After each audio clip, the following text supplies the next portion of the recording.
Hello and welcome into Pat's Latest. I'm your host, Mike Gambardella. The NFL draft is officially in the books, and we can start to profile what the next few weeks are going to look like for the New England Patriots, what the new additions might end up doing this season, and how everything's going to shake out before the start of the official offseason program. Before we get started, make sure you go down and subscribe for our channel. Get in the comments, and again, let us know what grade you're giving the Patriots for the NFL draft. Let us know what undrafted free agents you think could make an impact. Make sure you give us a like if you like what you hear. And once you wrap up today, make sure you go out back and check out our other episodes to catch up on everything you need to know about the New England Patriots. First, we start off with the question, what now? The draft is in the books. There's going to be a limited player additions here for the Patriots in the coming days and weeks. There could be a few additional undrafted free agents or a couple extra signings as well. But for the most part, the roster is intact at around 97 to 98 players with camp invites as well. So, what does that mean for the Patriots as they look at the April calendar coming to a close and early May just about upon us? Rookie program will start up on May 12th and then 3 weeks after, getting into OTA offseason workouts. Looking at a start date at around May 19th with a few days after that and sprinkled in as well. So 19th to the 20th, getting a break, the 22nd, getting a few more, 27, 28, and seeing that trickle through until June 5th for most NFL teams. Additionally, the Patriots will start up that mandatory mini camp looking at June 9th, 10th, and 11th before getting to training camp in mid-July. That date has not been officially set yet, but at least we have an idea of what offseason is going to look like. Again, a lot of players will be in and out of Foxborough, many training, many getting acclimated to New England, starting to meet their teammates and coaches. But again, with those team activities really not starting up for 3 weeks, and that rookie program, again, when they get together just for photographs, go through the rookie symposium, and that will only be a handful of players from the Patriots as well. There will be a bit of a lull here in the next 2 to 3 weeks, and it will be interesting to see what few things do pop out. You'll get more quotes from Mike Vrabel, Elliott Wolf, the assistant coaches as well, talking about the new additions and how they're going to fit in. But there will be time for conjecture here and what this roster really is going to shape up as. We can hang your hat a lot on, an A minus, A plus, B plus, whatever grade you want to give for the NFL draft for the Patriots. Again, it was a good one. It was damn near a great one. And I think something that will get Patriot fans excited, building around Drake May. And that really goes into what Mike Vrabel and what Elliott Wolf were able to accomplish in free agency and the NFL draft. And that leads into potentially as many as 11 new starters here on the projected starting lineup for the New England Patriots. Half of those offensive or defensive starters, we're not even going to look at special teams because obviously there is a very good chance that they will have a new kicker as well. But looking at this, according to our lads, half of those offensive or defensive players will be new starters for the Patriots. Obviously, Stefon Diggs steps in at a starting wide receiver spot if he is healthy, and expect either Mac Hollins, who was signed as a free agent here from the Buffalo Bills, who actually started for them as well, him or the third round draft pick Kyle Williams should start at wide receiver. Obviously, top draft pick Will Campbell will slide in at the starting left tackle spot, and Garrett Bradbury, who was signed after being cut by the Minnesota Vikings, will start at center. Additionally, there will be 3 of 5 spots on that offensive line new this year, with Morgan Moses, the massive right tackle, coming over from the New York Jets. Additionally, our lads projects that Travion Henderson would be the starting running back in this iteration. Personally, I think Ramondre Stevenson will be handed the keys as the starting running back, and Travion being that change of pace, third down back, what have you, with Antonio Gibson also spelling both of them at times. But if you're looking at sheer talent wise and potentially looking at what it could be towards the end of the season, there's definitely an opportunity for Travion Henderson to actually be the starting running back when all is said and done. Looking at the opposite side of that coin of the defense, Milton Williams, obviously, as the high priced defensive tackle, steps in along the starting defensive line. Our lads also projects that nose tackle Keras Tonga will actually be a starting spot. And again, that will be fluid, whether that's Jeremiah Farms, if Joshua Farmer ends up in there, Keon White and Anthony Jennings kind of splitting along those lines as well. There will be a few different iterations on that defensive line, but again, could easily be a new starter there.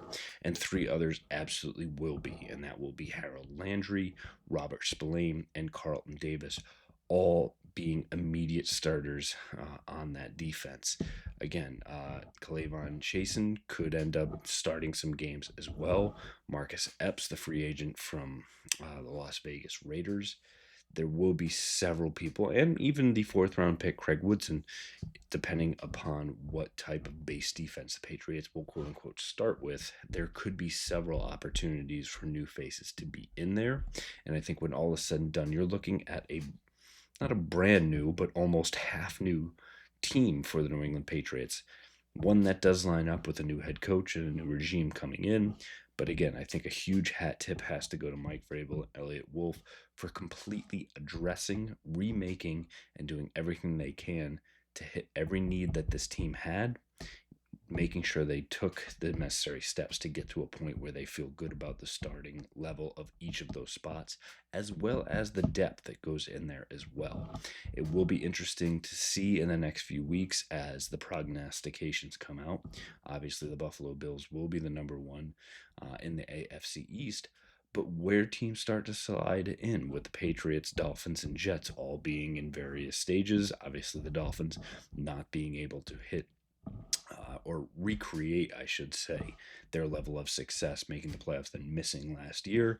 The Jets obviously moving on from Aaron Rodgers, and the Patriots obviously making some huge steps here as well. So where that ends up, anyone's guess, but we'll be interested to see how that all kind of shakes out. And a lot of that will actually be due to players who did not hear their names called on draft weekend. The Patriots have actually added a slew of new players through the undrafted free agency period, with upwards of 20 signing with the Patriots, and that is a mix of free agent deals as well as training camp invites, as the Patriots can only have 90 players under contract, with several others getting those invites. Won't run through all 20 of them for you here, but let's focus on three just to start as could making an impact. For me, the top one would be the wide receiver from Eastern Washington, Efton Chisholm III. The Patriots getting a very productive slot wide receiver who actually racked in 120 passes for over 1,300 yards and 13 touchdowns last season alone. Checking in at 5'10 and 195. He actually broke Cooper Kupp's FCS record, catching 50 a pass in 53 straight games.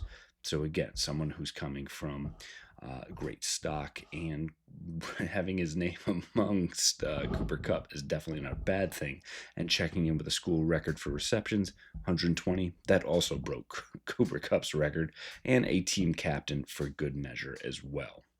Two others for you of note would be tight end from Alabama, C.J. Dipre, one of the best unavailable undrafted tight ends in a deep class for the tight end position from the NFL draft.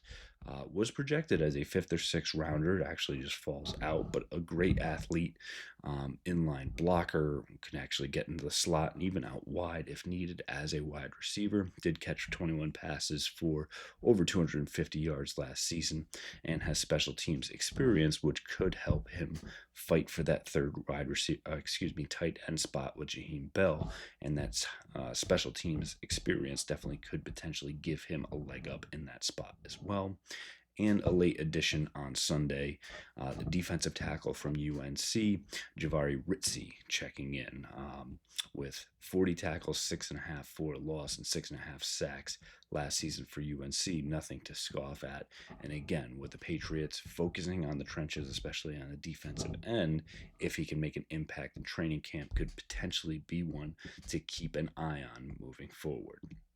The last one, actually, I want to put a big spotlight on, and yes, a name that many Patriots fans have come to adore over the years with Danny Woodhead. And again, whether it's Danny Woodhead, whether it's Rex Burkhead, whether it's Dion Lewis, there has been that, quote unquote scat back, that third stringer, that juice guy, ability to come in and do a little bit of everything. And the text below says search Lan Larison. The highlights pop. Well, I think it's worth it.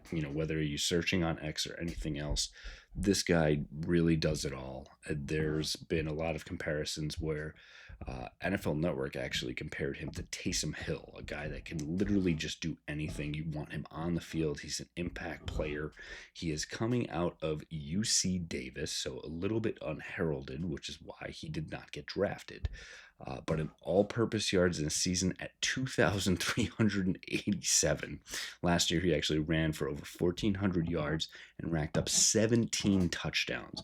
Also added over 60 receptions and nearly 1,000 yards receiving at 874, and chipped in 6 touchdowns for good measure as well. This guy is all over the field, juice on juice on juice, and someone to keep an eye on. I think at the very least, someone that should absolutely stick on the Patriots practice squad. And again, with that running back room, obviously now Ramondre Stevenson, getting Travion Henderson, Antonio Gibson really proved himself last year as well. Terrell Jennings, kind of that fringe player. This is someone for me that could really make an impact in Lan Larison. And, given the opportunity, I think he's going to get in there. I think in the preseason, absolutely going to make a name for himself and someone really to keep an eye on, especially as the rookie mini camps start up, training camp, and everything else. There will continue to be a lot of names to keep an eye on from everyone drafted, undrafted, free agents, and the holdovers as well. A lot of exciting things happening here for your New England Patriots, and we'll have it all for you here on Pat's Latest. So make sure you go down and subscribe for the channel. Get in the comments and let us know which undrafted free agent you're keeping an eye on. Go back and check out all of our other videos, and make sure to fight on, Foxborough.